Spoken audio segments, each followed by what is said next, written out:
Hi, everybody. This is Megan Barnett with BioLounge, and I wanted to show you what an intracellular micronutrient test looks like. In fact, this is my intracellular micronutrient test. So this is one of the helpful laboratory tests that we use in the nutrition part of BioLounge to help people understand where their diet and supplementation can be optimized. And so when you look at this report, you'll see on the left-hand side the vitamin or mineral, and then you'll see a graph with the name serum above it, or the word serum above it. And that's the amount of this vitamin or mineral floating around in the bloodstream at any given time. So at the time I had this test, it may indicate that I had recently had these vitamins or minerals, or maybe I recently had not had these vitamins and minerals in my supplementation or my food. So it changes every time you eat. This can shift around. On the other hand, if you look at the right side under WBC, you're also going to see a table. Now, WBC stands for white blood cell. And so white blood cells live on average for 3 months. So if I see that in my white blood cells, I have a sufficient amount of vitamin A, then I can extrapolate from that generally I'm probably getting enough vitamin A in my diet or through supplementation, because I think of these cells, these white blood cells, as savings accounts. There's enough coming in for me to use and enough to sit in the savings account in case I go a couple days or a week without getting sufficient vitamin A. And that's optimally where we want to be. We want to have enough in our diet for all of our physiological, biochemical processes, but we also want to have enough in the savings account, the white or red blood cell, to be able to release those nutrients if we need them for something and we're not getting enough in our diet.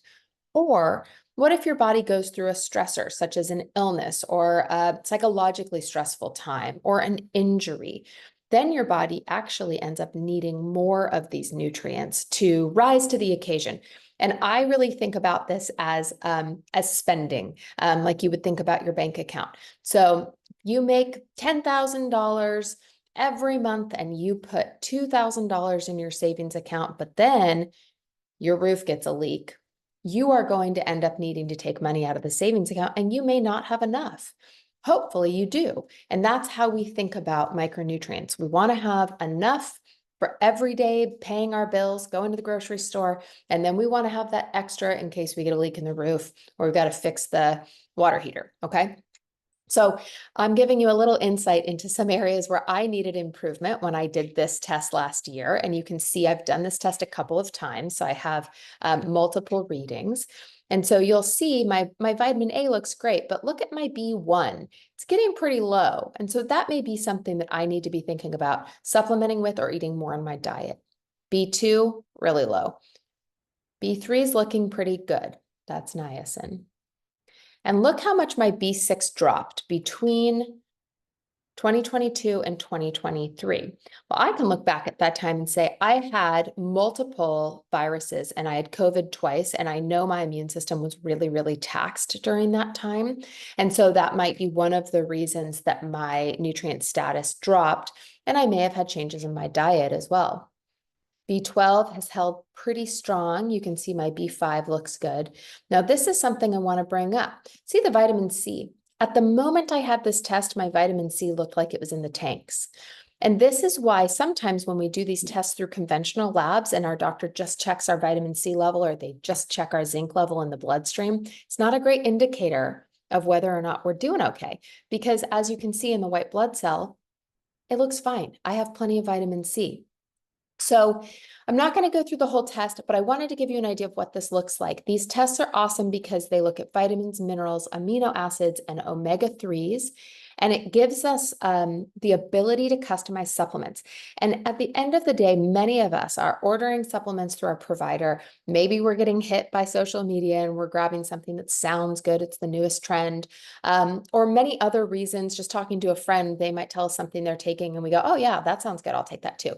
But at the end of the day, you can end up spending hundreds and hundreds of dollars every month on supplements because you think it's a good idea or you think it's helping. And this allows us to be extremely granular, very strategic about how we supplement and how we design our nutrition for our unique bodies. And there are genetics at play as well. So we can't forget that there are variations in how we absorb and how we utilize these nutrients unique to each one of our genetic profiles, which we'll talk about at a later time because we've got some cool new testing for that as well. That said, I really encourage everybody that I work with to run this test once a year, because what it will allow us to do is save you money on the back end. So we're only giving you the nutrients you really, really need for the support, and everything else you can leave on the shelf. All right. I hope you enjoyed, and please reach out to us if you have any questions about your supplement routine or micronutrient testing.